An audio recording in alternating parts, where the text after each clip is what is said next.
வணக்கம், நான் உங்கள் ஆனந்த். இது திருச்செந்தூர் வரலாறு மற்றும் அதன் சிறப்புகள். திருச்செந்தூரோட வரலாறு பார்க்கணுன்னா சூரபத்மனை பற்றி பார்க்கணும். அவன் ஒரு அசுரன், மக்களையும் தேவர்களையும் ரொம்ப கொடுமைப்படுத்தினான். கொடுமை தாங்காமல் சிவன்கிட்ட முறையிட்ட தேவர்கள். அதனால் சிவன் நெற்றிக்கண்ணிலிருந்து முருகரை 6 தீச்சுடராக பிறக்க வைப்பார். அந்த 6 தீச்சுடரும் 6 கார்த்திகை பெண்கள் கிட்ட வளருவாங்க. கார்த்திகை பெண்கள் கிட்ட வளர்ந்த முருகர் பார்வதி அம்மாட்ட வேல் வாங்கி சூரபத்மனை அழிக்கிறதுக்கு போவார். அப்படி திருச்செந்தூர் வந்தப்போ இங்கே குரு பகவான் இவரை நோக்கி தவம் செஞ்சிட்ருப்பார். அதை அறிஞ்ச முருகர் அவருக்கு காட்சி தந்து குரு பகவானோட வழி நடத்தல், அதாவது அவர் தான் பிளான் போட்டு கொடுப்பாரு சூரபத்மனை அழிக்கிறதுக்கு. அவரோட இடம் எங்கே இருக்குது எல்லாமே. தளபதியான வீரபாகுவை சூரபத்மன்ட்ட அனுப்பி தூது விடுவார், முதல்ல சரணடைய சொல்லி. அதுக்கு முடியாதுன்னு சொன்னோன்னே போர் மூண்டு அதுக்கப்புறம் சூரபத்மனை வெற்றி கொள்வார். அந்த இடம் இந்த திருச்செந்தூர் தான். குரு பகவான் இங்கே தவம் செஞ்சதுனால இது குருஸ்தலமாகவும் பாவிக்கப்படுது. குரு பகவானுக்குள்ள பரிகாரங்கள் எல்லாமே இங்கே சிறப்பாக பண்ணுறாங்க. 1649 பிரிட்டிஷ் காலத்தில் டச்சுக்காரங்க உள்ளே வராங்க. கடல் வழியாக வந்தவங்க திருச்செந்தூர் கோயிலில் பாசறை அமைக்காங்க. அதை எதிர்த்து அப்போ திருமலை நாயக்கர் மன்னரோட குமாஸ்தாவான வடமலையப்ப பிள்ளை அங்கே போய் இங்கேருந்து காலி பண்ணும்படி சொல்கிறாங்க. ஆனால் அதை கேட்கல. உடனே ஊர்க்காரங்களோடு சேர்ந்துட்டு டச்சுக்காரங்களை விரட்டுறாங்க. அதில் டச்சுக்காரங்க 3 பேரை சாகடிக்கவும் செய்கிறாங்க. உடனே டச்சுக்காரங்க ஊரை விட்டு கிளம்புறாங்க. அப்படி போகும்போது கோயிலில் இருக்க நகை நட்டு எல்லாத்தையும் அள்ளிட்டு போகிறாங்க. அப்போ அங்கே இருக்கிற முருகர் சிலையும் நடராஜர் சிலையும் தங்கம்னு நினச்சி அதையும் கடலில் எடுத்துகிட்டு போயிடலான்ட்டு கப்பலில் எடுத்துகிட்டு போகிறாங்க. அப்படி எடுத்துகிட்டு போகும்போது நடுக்கடலில் சூறாவளி காற்று வீசுது, சுழட்டி அடிக்குது. இந்த சிலையால் தான் இருக்குமோன்னு நினச்சி அந்த சிலைகளை அந்த இடத்துலையே கடலில் தூக்கி வீசிட்டு திரும்ப அவங்க ஊரை பார்க்க போகிறாங்க நிம்மதியாக. உற்சவர் சிலை இல்லாமல் ரொம்ப நாள் இருந்துச்சு. அப்புறம் ஒரு நாள் வடமலையப்ப பிள்ளை முருகபக்தரோட கனவுல முருகர் வந்து சொன்னார், இந்த மாதிரி கடலுக்கு போ, அங்கே கருடன் வட்டம் விடும், அதுக்கு நேரம் கீழே பாரு, அங்கே எலுமிச்சம்பழம் மிதக்கும், அந்த இடத்துல நான் இருக்கேன், என்னை எடுத்து திரும்ப கோயிலில் வையின்னு சொல்லுவார். அதுபடி ஊர் மக்களை கூப்பிட்டுட்டு வள்ளத்தில் போய் அந்த சிலைகளை எடுத்துட்டு திரும்ப கோயிலில் கொண்டு போய் வைப்பார். வெற்றி பூண்ட முருகர் திருச்செந்தூர் கடற்கரையில் ஒரு வீரர்களோடு இருக்கும்போது வீரர்கள் எல்லாருக்கும் தண்ணித்தாக எடுத்தோம். அப்போ அவர் கையில் இருக்க வேலை வச்சு கடற்கரையில் குத்துவார். அப்போ பீறிட்டு வந்தது தான் இந்த நல்ல தண்ணி. இதுதான் இப்போ நம்ம குளிச்சிட்ருக்க நாளிக்கிணறுங்கிற இடம். கடற்கரையிலேருந்து 100 மீட்டர் தொலைவில் தான் இருக்கும் இந்த தண்ணி. ஆனால் நல்ல தண்ணியாக இருக்குது. ஒரு நாளி அளவில் தான் தண்ணி வந்துட்டுருக்கும். அது அல்ல குறையாமல் வந்துக்கிட்டே இருக்கும். ஒரு நாளைக்கு பல லட்சம் பக்தர்கள் இங்கே வந்து குளிக்கிறாங்க. ஆனாலும் அந்த நாளி கிணறுல இருக்க தண்ணியோட அளவு குறையவே குறையாது. வெறும் அதிசயமாக தான் இந்த காலத்துலேயும் இருக்குது. அடுத்ததாக வள்ளிக்கோகையை பற்றி பார்ப்போம்.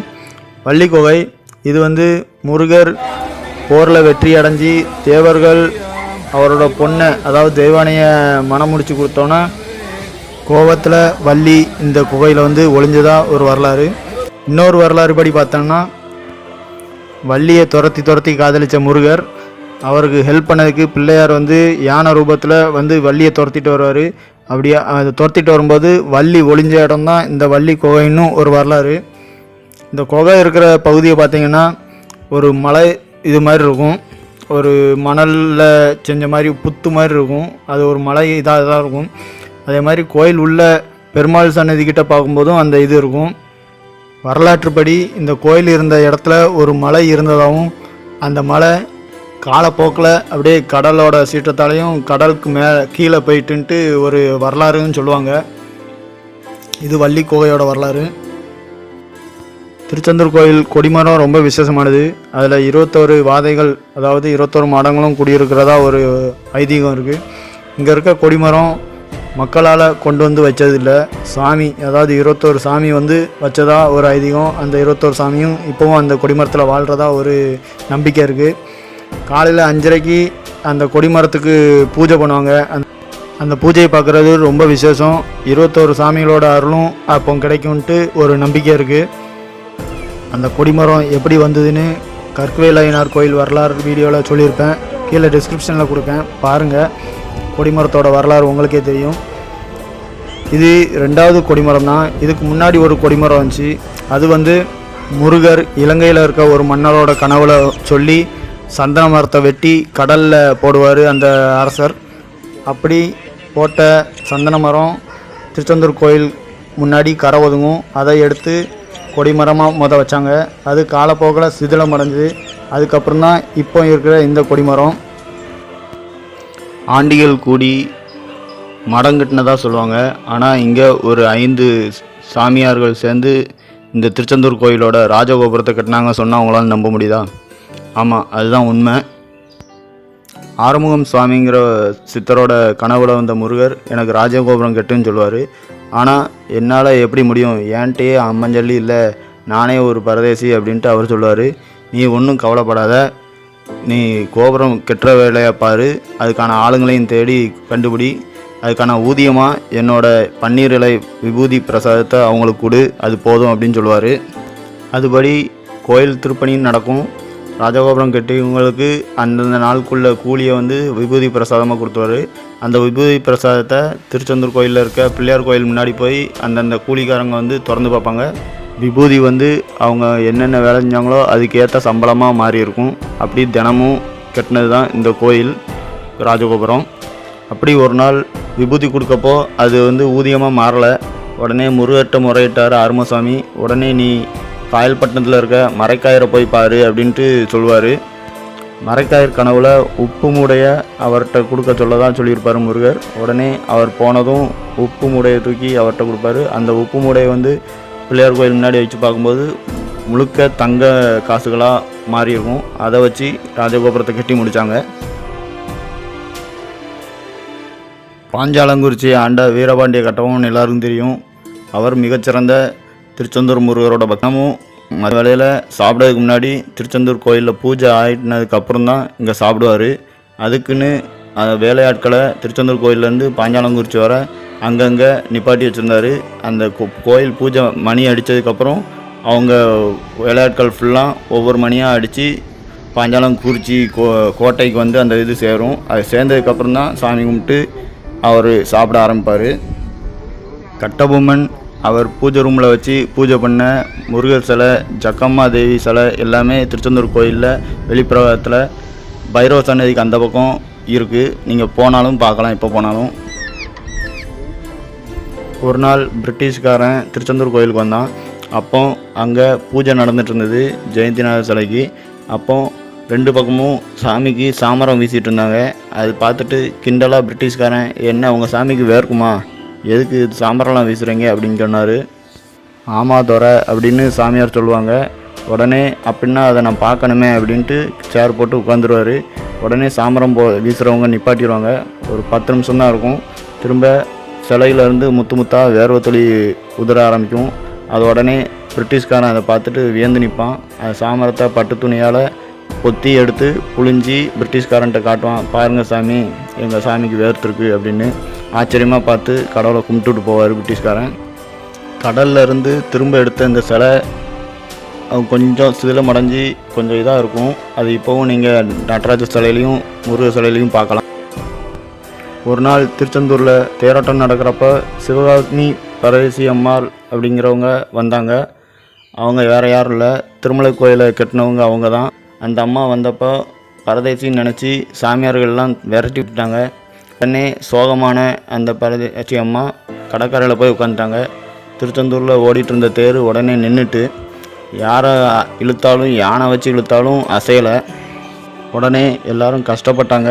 உடனே நம்பூதிரியை வச்சு பிரசன்னம் போட்டு பார்க்குறப்ப முருகரோட தாயாரான சிவகாமி பரதேசி அம்மையாரை நீங்கள் உதாசீனப்படுத்தி துரத்து விட்டீங்க, அதனால தான் தேர் நகரில், அவங்கள கூப்பிட்டு அவங்க இழுத்தாதான் இந்த தேர் நகரும் அப்படின்ட்டு சொல்லுவார்.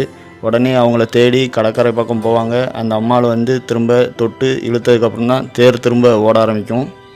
முருகரே தன் தாயாக ஏற்றுக்கிட்ட அந்த அம்மாவோட வரலாறு திருமலை கோயில் வரலாறோட இருக்குது. டிஸ்கிரிப்ஷனில் நான் வீடியோ கொடுக்கேன், பாருங்கள். ஒரு முறை சங்கராச்சாரியார் வட மாநிலத்துக்கு போகும்போது அங்கே சிவனை பிரதிஷ்டை பண்ணி வேண்டிகிட்டு இருந்தார். அப்போ அங்கே உள்ள தீய சக்தி படைத்தவங்க அவருக்கு எதிராக யாகம் வளர்த்து அவங்களுக்கு வெண்குஷ்ட நோய் வர மாதிரி பண்ணிடுவாங்க.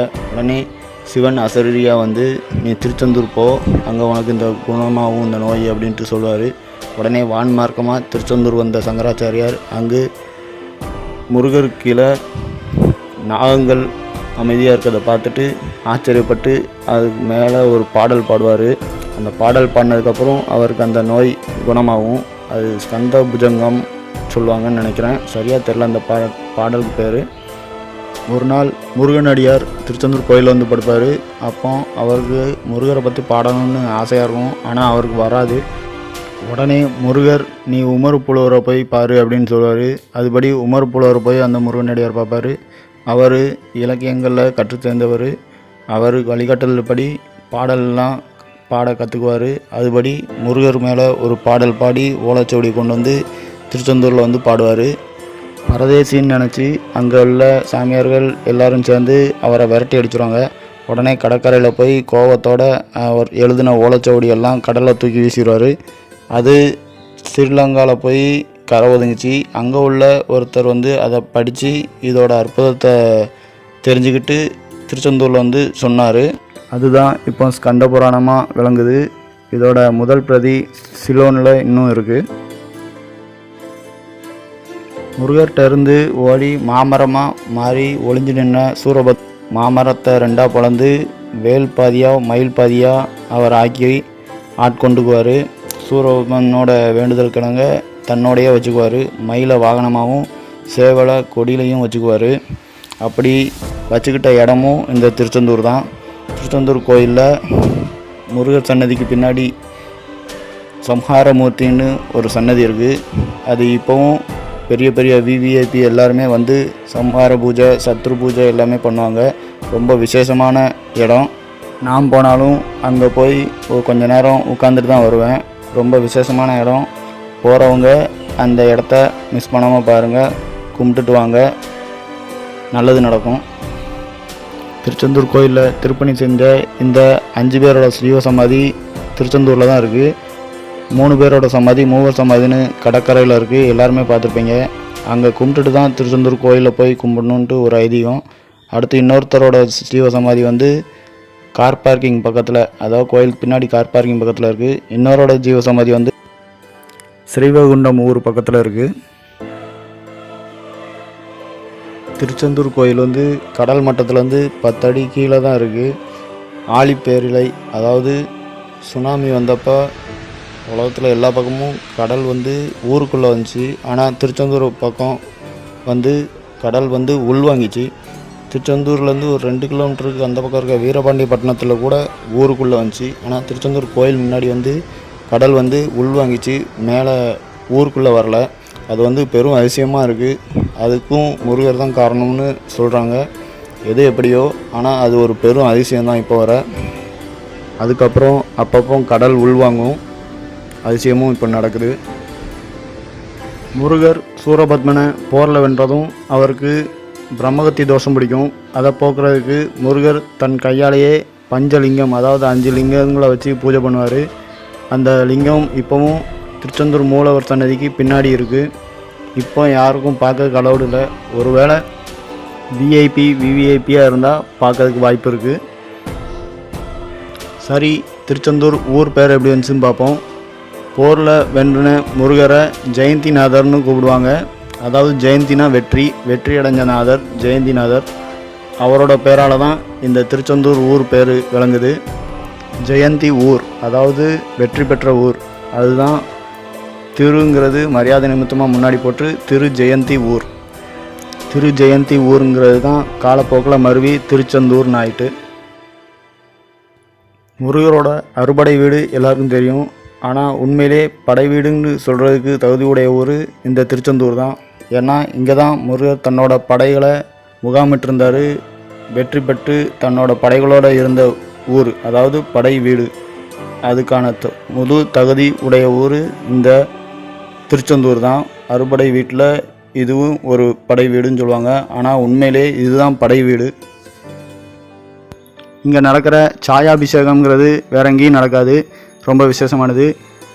கந்தசஷ்டியோட 6வது நாளான சூரசம்ஹாரம் முடிஞ்சதும் ஜெயந்திநாதர், வெற்றி பெற்ற நாதர், அதாவது முருகர் வந்து ரொம்ப உக்கிரமாக இருப்பார். அவரை சாந்தப்படுத்த அபிஷேகம் பண்ணுவாங்க. அவர் உக்கிரமாக இருக்கிறதுனால அவரை நெருங்க முடியாதுங்கிறதுனால அவரோட நிழலுக்கு அபிஷேகம் பண்ணுவாங்க. அதுதான் சாயாபிஷேகம். அது எப்படின்னா, ஜெயந்திநாதர் முன்னாடி ஒரு கண்ணாடி வச்சு அந்த கண்ணாடிக்கு அபிஷேகம் பண்ணுவாங்க. அதை முருகரே பார்க்குறதா ஒரு ஐதீகம்.